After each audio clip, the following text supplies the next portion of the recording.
chào Quốc Thuận. Xin chào mừng quý vị đã đến với chương trình Vợ chồng son. Lần ấn tượng đầu tiên của em á là lúc đó em thấy anh Hiếu á xấu lắm, nhưng mà thôi kệ lỡ rồi. Bữa đó xỉn chắc mình trở về. Xin mời quý vị dành một tràng pháo tay để chúng ta cùng gặp gỡ với cặp vợ chồng đầu tiên.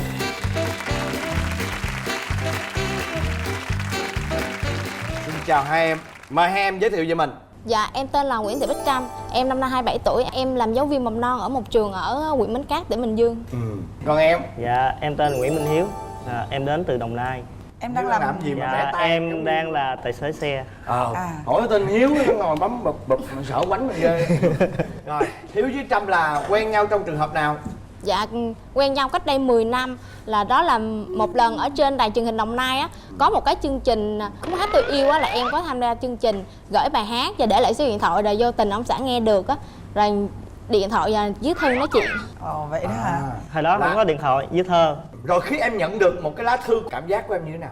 Lúc đó cũng có nhiều người gửi thư lắm, mà vô tình cái em mới đọc cái thư của anh Hiếu này là nhiều nhất, tại cái chữ xấu quá. Rồi Rồi có hồi âm không? em nói là có Dạ, nhiều người có. gửi về cho em. Vậy Dạ. thì tại sao cuối cùng hai người lại quen nhau? Là do là em cũng là học sinh phổ thông á, rồi anh Hiếu cũng là học sinh phổ thông, nên cũng gửi thư qua gửi thư lại, rồi hẹn gặp nhau. Gặp nhau rồi có yêu liền không? Dạ Dạ không. chưa. Ấn tượng về nhau như thế nào?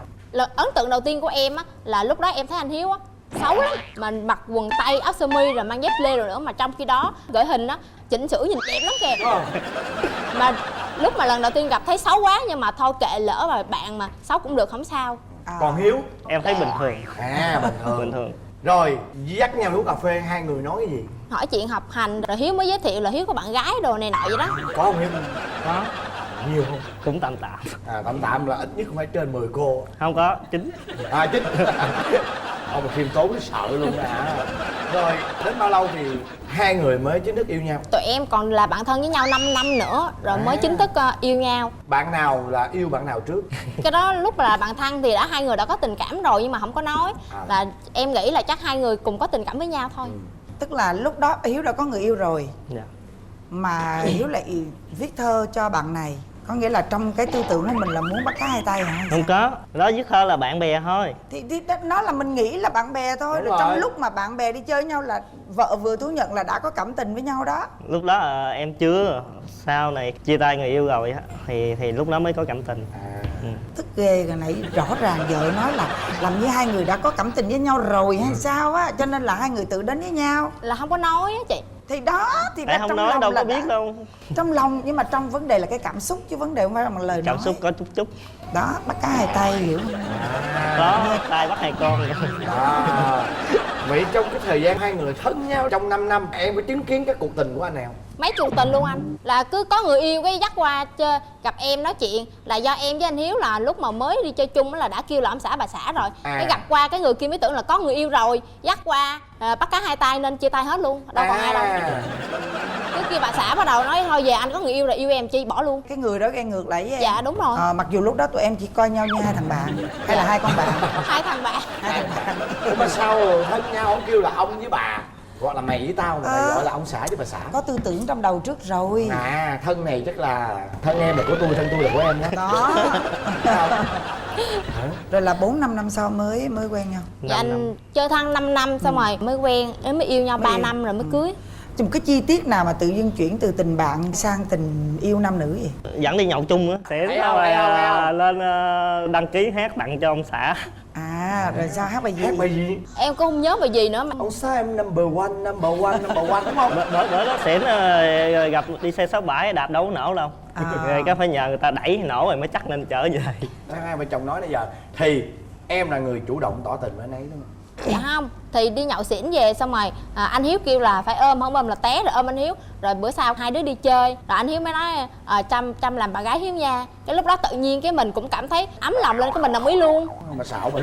Thiệt mà. Ấm lòng mà từ lúc bữa ôm mà cái đêm nhậu rồi đúng không? Đêm nhậu đó em xỉn mà. Rồi như vậy là quen nhau 5 năm là bạn thân. Rồi sau đó yêu nhau bao lâu? Dạ 3 năm. 3 năm là 8 năm trời. Cưới bao lâu rồi? 1 năm 6 tháng. Rồi, Tính ra vậy là gần 10 10 năm đó. Dạ 10 năm. Như Năm vậy là 2007. các bạn đã là bạn thân với nhau rồi, tức là đã hiểu nhau quá về nhau rồi đúng không? Vậy thì cưới nhau về thì có cái tính xấu về lòi à? Dạ có cho anh. Tại vì lúc mà yêu nhau á là anh Hiếu xỉn là ai về nhà nấy, còn lúc cưới nhau về á, anh Hiếu xỉn trời ơi ngáy mà ngủ không được luôn. Thở không được chứ bộ. Thợ tôi cũng ngáy. Rồi những cái chuyện xấu của anh ấy như thế nào, Trâm kể cho. Lúc mà em có bầu em bé là hai vợ chồng đều đi làm hết, cái tới về ăn cơm á, cái em mới nói là họ ông xã ơi, chút bà xã mời chút ông xã rửa chén đi. Cái ông xã kêu để đi chút nữa ông xã rửa, cái để riết không thấy ông xã rửa, kêu sao ông xã không rửa chén. Thôi để sáng ông xã ngủ dậy ông xã rửa. Cho tới sáng ngủ dậy là sắp tới giờ đi làm rồi, cái nói sao tới giờ đi làm mà ông xã không rửa chén, để đi chiều ông xã về ông xã rửa. Rồi cái cơn tình lệ. Tự nhiên cái mình buồn quá, cái thôi em tự rửa xong rồi em dặn luôn. Giận bao lâu? Dạ dặn có một ngày à. Rồi cách nào mà quê được? Anh Hiếu đi làm xong rồi điện thoại nói thôi cho ông xã xin lỗi rồi hai vợ chồng làm lành thôi. Vậy đó hả? Từ bữa sau là tự em rửa chén nó khỏi nhờ nữa. Rồi còn chuyện gì nữa không? Do ông xã là làm việc ở ngoài á, rồi cũng có đi với bạn bè đồ, mình đâu có đi theo được. Có bữa đi xong rồi em mới điện thoại, em mới hỏi là đi đâu, ông xã nói là đi chơi, là cái em mới nói là đi karaoke hả. Cái nói đâu có đâu. Về cái em thấy ở trên áo có cái vết son á, cái em mới kêu là ông xã dính son kìa. Làm gì có, đâu áo sẽ dính son đâu. Cái thấy cái hết hồn, cái chạy vô buồng cởi áo ra ở trần luôn. Rồi sao? Cháu nó đâu có đâu, không biết sao ông xã dính son á, mà cứ nói là đi chơi với mấy anh đi làm chung mà để Ủa cho gì bị là dính son son. đó của cái anh làm chung đúng không? Em không biết nữa, cái đó anh phải hỏi anh Hiếu, em không biết. Son đó đâu ra? Em xỉn nên đâu nhớ của ai đâu. Son của ai ta? Cái này nó coi là xào.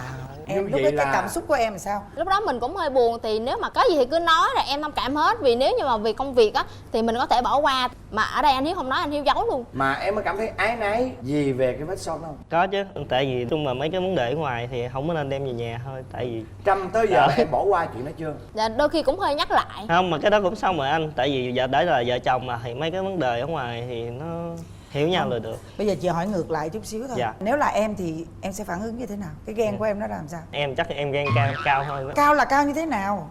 Tánh hay đập đồ Đập nhiều chưa? Dạ, có mấy cái điện thoại.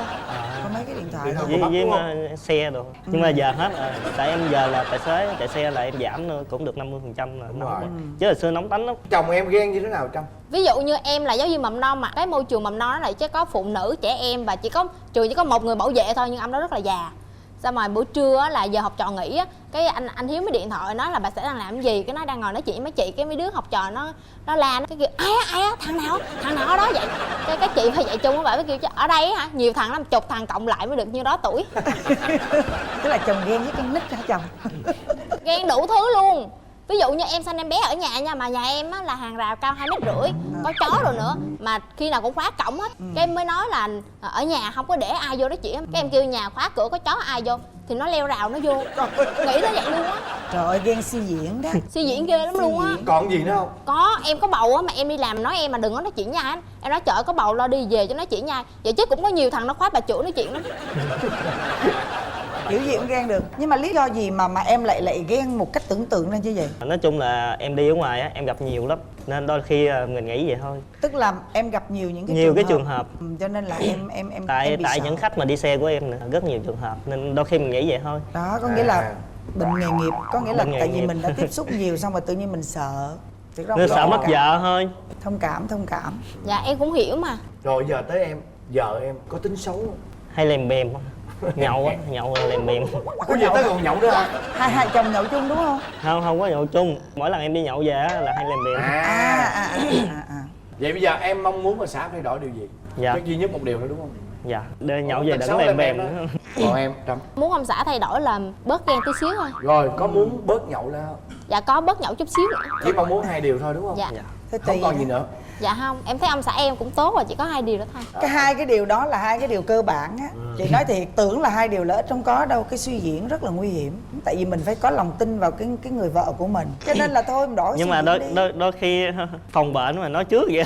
Vợ em nhiều khi sẽ bực bội lên về cái chuyện đó đó. Không, Có lâu lâu không cũng phải. chửi mà. Vấn đề không phải bực bội mà vẽ đường cho Hiêu chạy, cái đó mới nguy hiểm. Không, cái đó chị nói nghiêm túc luôn. Tại vì sao em biết không? Một cái đường mà tuyết nó đang phẳng lặng vậy nè, tự nhiên em vẽ một cái đường chân đi là nó đã có dấu rồi. Em dạy gì em làm cái điều Thôi vứt luôn. Mình Bỏ phải liền tự đi. tin chứ. Mình đàn ông mà. Với lại bà xã em, bữa nay đứng trước bàn dân thiên hạ, bà xã em đã nói câu rồi mà ông xã em là mù àm mà. Rồi thôi vậy chúc tụi em hạnh phúc nha. Dạ, cảm ơn em anh cảm ơn chị. anh chị. Cảm ơn tụi em. Thôi mày lớn tuổi rồi, lấy chồng đi để làm gì. Về nói chuyện với mẹ đi rồi bác trai qua.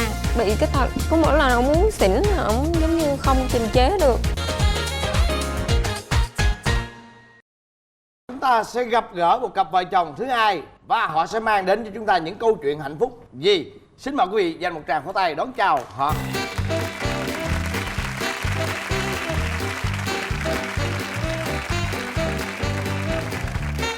Xin chào. Dạ, chào anh Quốc Thuận, chị Hồng Vân và quý khán giả. Chào anh Quốc Thuận, chào chị Hồng Vân. Rồi mời hai em giới thiệu về mình. Em tên là Dương Văn Hiền. Dạ, năm nay hiện tại em là 34 tuổi. Hiện tại em đang ở Long Khánh, Đồng Nai. Hiện tại đang công tác tại công ty MC Vina. Con em? Dạ, em tên là Mai Thị Hạnh. Em ở nhà làm nội trợ. Em 31. Tụi em đang ở Đồng Nai. Dạ, em đang ở Đồng Nai. Hai em cùng là quê ở Đồng Nai thì chắc chắn là hai em là quen ở cho tôi Đồng đoán nghe. Dạ. Có lẽ là cặp này chắc chắn là quen nhau ở Đồng Nai đúng không? Quê ở Đồng Nai. Sống ở Đồng Nai, làm gì ở Đồng Nai? Chắc chắn hai em chắc em quen nhau ở Đồng Nai. Đúng rồi. Không thể nào quen nhau ở Đồng Dạ, Xoài được. nhà em với nhà vợ em thì cách nhau có khoảng hơn 30 cây số. Lúc trước á là em làm ở Sài Gòn. Rồi làm chắc cũng được 6 năm á. Thấy cuộc sống Sài Gòn nó chật chội quá. Thì với lại ba mẹ cũng lớn tuổi rồi nên thôi quyết định về quê làm công việc tiếp thị, bán hàng á anh. Rồi sau đó là mới gặp vợ. Dạ đúng rồi. Vợ kể Dạ. chị nghe. Bữa đó là đi xuống dưới nhà cô chơi á, cái gặp ông xã đi làm, ổng vô đó ổng bán đồ cho cô. Dạ. Rồi ổng có băn khoăn tiếp thị em không? Dạ không. Đó, cô có ghẹo sao cái thằng này đen dữ vậy trời. Cái ông này quay lại kêu con người Hơ Mông mà. Cái em nói là cái này chắc nướng chứ hơi nổi. Em thui lùi. Nướng chứ. Ủa lúc đó mà mũi chồng em sao ta? Đen mà ổng ốm, xấu quắc à. Vậy là bây giờ đẹp lên là chắc là do nhà bà xã tốt đúng không? Dạ. Cái này tự tước. Rồi cái chuyện tình hai người nảy nở như thế nào? Thì mới đầu thì cũng nói chuyện mấy câu thôi, nhưng mà cảm thấy cũng có cái gì đó mến mến. Được một lần duy nhất à. Mấy lần sau cứ đi tới đó không thấy, cái tới cô đó nói thôi cô đó đi lấy chồng rồi mẹ ơi, mày tới đây làm cái gì nữa. Em cũng cười cười thôi chứ em cũng không dám hỏi, lúc đó em nhát lắm. Rồi sao gặp lại nhau? Bạn này nhờ cái bé mà làm cho cô đó lấy số điện thoại, xong rồi cái tối bạn này điện xin lên nhà chơi. Sau cái buổi đó là hai người là chắc là tìm hiểu nhau đúng không? Dạ cũng Thích chưa, chưa? tại vì em quen bạn hồi trước đó, toàn người đẹp không à. Cái tự nhiên có ông này lọt vô.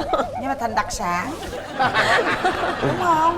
Dạ. Mãi sau này tháng mấy 2 tháng gì cũng cái mùa mưa đó luôn. Đang ở nhà hôm đó mưa to lắm, cái tối rồi gọi nói chuyện chắc cả 20 phút đó. Xong kêu anh đi ngủ đây. Mới tắt máy chắc chừng 10 phút rồi. Thấy ông thình lình trong nhà á. Trời, hết hồn. Ông đội mưa ông đi luôn. Nhiên, đúng Dạ. không? Thấy ông vô rồi cái tự nhiên cái cảm động này mới quen. Rồi. Dạ. Tức là sau cái bữa tiếp thị là 1 tháng sau mới chính thức yêu nhau.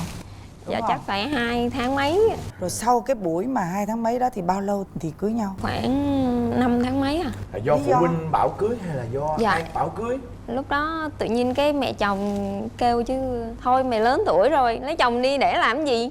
Cái kêu mà đâu có ai lấy đâu mẹ. Cái mẹ kêu chứ về nói chuyện với mẹ đi rồi bác trai qua. Cái đi đường về cái hỏi anh cưới nha. Cưới. Em cưới luôn, em cưới luôn. Xong cưới rồi về cưới. Vậy là chỉ có 5 tháng Dạ. với 2 tháng yêu nhau nữa đúng không? Dạ. Là 7 tháng. Dạ.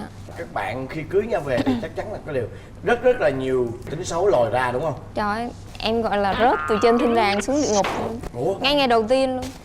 Trời ơi, mới cưới về cái hôm đó uống xỉn xong rồi vô mới lấy tiền ở trong phong bì đó đi ra ngoài làm việc gì đó, cái xong rồi lúc em vô thì cái phong bì đó là của cậu của em đưa.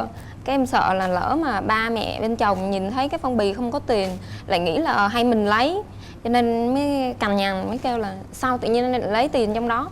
Cái ông xỉn rồi ông gắt lên ông làm ghê lắm. Xong cái em cũng nói lại cái tự nhiên đánh. Đánh em á hả? Ngay ngày cưới luôn hả? Ngay ngày đầu tiên ông bị cái tật có mỗi lần ông uống xỉn là ông giống như không kiềm chế được, cho nên là không muốn ông nhậu. Nhưng mà sau cái hôm đó lúc em tỉnh dậy em có biết được cái hành động của em như vậy là quá sai không? Dạ, cái lúc đó thì nói chung là hai chồng cũng lời qua tiếng lại thì cũng hơi nóng. Xong thì bà xã ra ngoài thì em nằm trong phòng em ngủ. Thì ngủ vậy thì em không biết em sai. Rồi tối hai chồng cũng ngủ chung chứ không có gì hết. Nhưng mà bà xã thì giận. Nói chung là ngày đầu tiên về là hai chồng giận rồi. Vợ giận em chứ không phải hai chồng. Dạ bà xã giận em.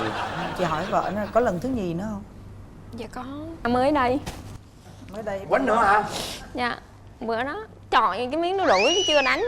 Em quay lại em đánh lại. Đúng hả? Em sợ em chạy. Quánh lại luôn. Dạ.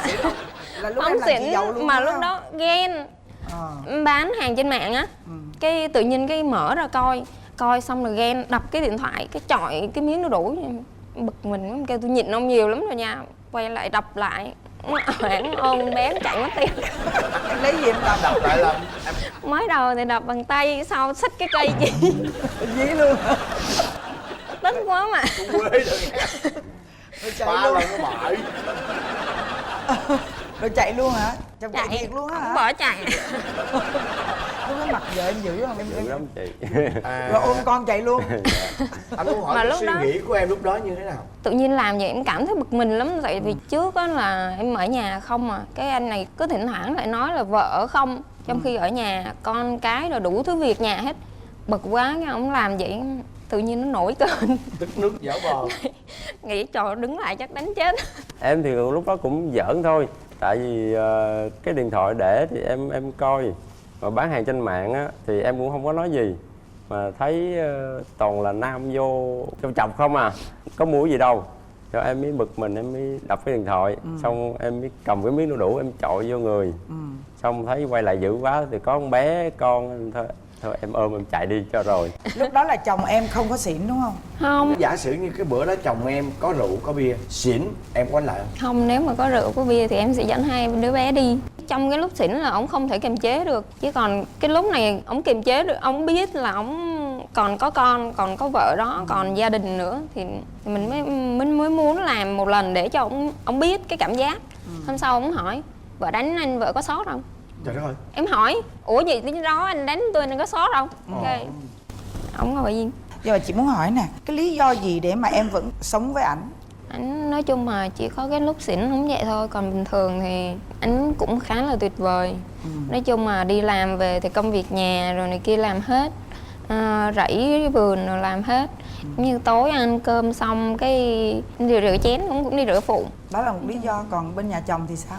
Ba chồng em á, phải dùng một từ là ông rất là tuyệt vời. Tức là một lý do nữa là vì bố mẹ chồng. Dạ. Nói chung mà em thì từ nhỏ tới lớn là không có ba. Cho nên về có ba chồng em á là em thần tượng ông dữ lắm. Thương con, thương vợ, tất cả lo cho gia đình hết. Cái lúc mà mẹ em mới mất á là đàn ông thì trước mặt mọi người ông không khóc. Nhưng mà lúc mà ở một mình là ông cứ hay lấy hình ra ông coi rồi ông khóc một mình ông. Xong rồi trong cái thời gian đó giống như bị khủng hoảng thì ông hay bệnh. Tới bây giờ thì đỡ hơn nhiều. Nhưng mà bây giờ tụi em ở chung với ba, Dạ. chăm sóc cho ba trực tiếp. Ba có hay coi tivi không? Dạ có, ba hay coi Vợ Chồng Son rồi hay vậy coi Bạn Muốn Hẹn Hò. Vậy tại sao Ba mình thích không lắm. nhân cơ hội này mình nói cái lời yêu thương của mình với ba đi? Dạ. Nhân đây thì con cũng muốn nói với ba là thật sự là trong lòng con á, con thương ba rất là nhiều. Con cũng hy vọng là ba sẽ luôn luôn khỏe mạnh như vậy. Ba đừng có nói là mai tao chết nữa. Con sợ điều đó. Con không muốn ba mất. Con muốn mình có ba. Em, Dạ. em có điều gì muốn nói với ba em không? Thật sự trước giờ á, con chưa bao giờ nói một câu là con thương ba hết. Nhưng mà tình cảm của con là thông qua những cái việc làm, chứ con không có dùng lời nói được. Có những lúc con đi làm con muốn chăm sóc ba, nhưng mà công việc con nó cũng hơi nhiều nên con đôi lúc đành để lại cho vợ con chăm sóc ba nhiều hơn. Con cũng rất mong ba thật là nhiều sức khỏe và sống với vợ chồng con thật là lâu. Thực sự á, từ trước giờ á, chị chưa có thấy một cái người con dâu nào lại có một cái tình cảm với cha chồng của mình như là cha ruột như vậy. Rất là xúc động với cái tình cảm của vợ của em á. Thì chị nghĩ rằng á, tiếp nối cái cảm xúc này, hai đứa nên hứa với nhau là đừng có để xảy ra những cái chuyện mà đánh nhau như vậy nữa, thì ba em sẽ vui hơn rất nhiều đó. Đó thì chị nghĩ là nhân cơ hội này á, hai vợ chồng hứa với nhau đi. vợ em 2 lần rơi nước mắt là chị chịu không nổi luôn rồi đó. Vợ ơi, nói chung là từ trước lâu lắm rồi anh đã không còn dùng vũ lực với vợ nữa. Thì hy vọng hai chồng mình sẽ sống thật là hạnh phúc với nhau, chăm sóc con cái để con cái ngày càng tốt sức khỏe rồi thành đạt. Chăm sóc ba. Chăm sóc ba, sống với vợ chồng mình là luôn luôn khỏe mạnh vui vẻ với trời chồng mình. Nói chung là mỗi người giảm một chút. Và cái hình ảnh cuối cùng là cả chương trình như ba với lại anh chị đều muốn tụi em phải ôm nhau một cái.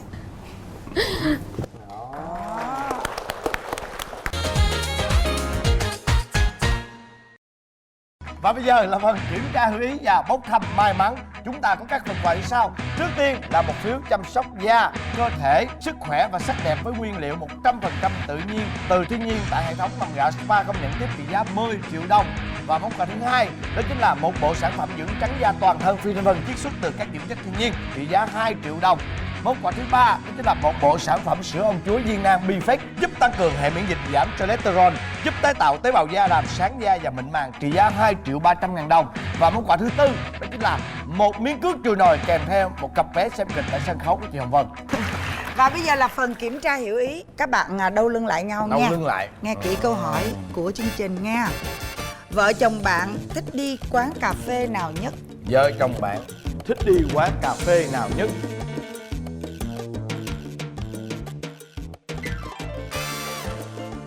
Thích đi cà phê nào? Mở ra. Không có Hà Nội phố. Bên đây. Cặp vợ chồng của em Trâm, Hiếu, cà phê King. Cà phê King. Đấy.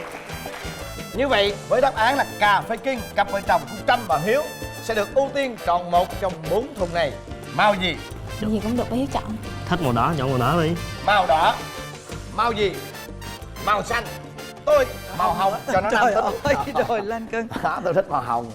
Thuận chị Vân mở trước nha. Đếm nào. 1 2 3. Wow. Wow. Rồi, mời hai cặp vợ chồng chuẩn bị mở nha. Đếm nào. 1 2 3. Wow. Như vậy, chúc mừng cặp vợ chồng của bạn đã may mắn nhận được một bộ sản phẩm sữa ong chuối viên nang Biflex trị giá 2.300.000 đồng. Và không quên chúc mừng cặp vợ chồng của Trâm và Hiếu đã may mắn nhận được một phần quà vô giá, đó chính là miếng cước chùi nồi. Như vậy là khán giả của tuần này chúng ta có đến 2 cơ hội nhận được 2 phần quà lớn vô cùng. Món quà thứ nhất đó chính là một bộ sản phẩm sữa dưỡng trắng da toàn thân Phi Thanh Vân trị giá 2 triệu đồng. Và món quà thứ hai trị giá 10 triệu đồng đó chính là hệ thống mầm gạo Spa đặc biệt không nhận tiếp. Chúng ta có thể chăm sóc sắc đẹp và sức khỏe ở tại đây. Tuy nhiên để nhận được 2 phần quà này chúng ta phải trả lời được các câu hỏi của chị Hồng Vân đưa ra. Và câu hỏi đó như sau. Cặp vợ chồng thứ nhất đến từ đâu? A. Bình Dương, B. Đồng Nai và C là Vũng Tàu. Câu thứ hai có bao nhiêu người trả lời đúng giống như bạn? Hãy nhấn tay gửi câu trả lời về cho chương trình Vợ chồng son. Biết được chừng bạn sẽ là người may mắn nhận được các phần quà đến từ chương trình. Đến đây thời lượng dành cho chương trình Vợ chồng son chúng tôi tạm thời nói lời tạm biệt. Và chúng ta sẽ gặp lại nhau vào mỗi tối Chủ nhật lúc 22 giờ trên kênh HTV7 với chương trình Vợ chồng son.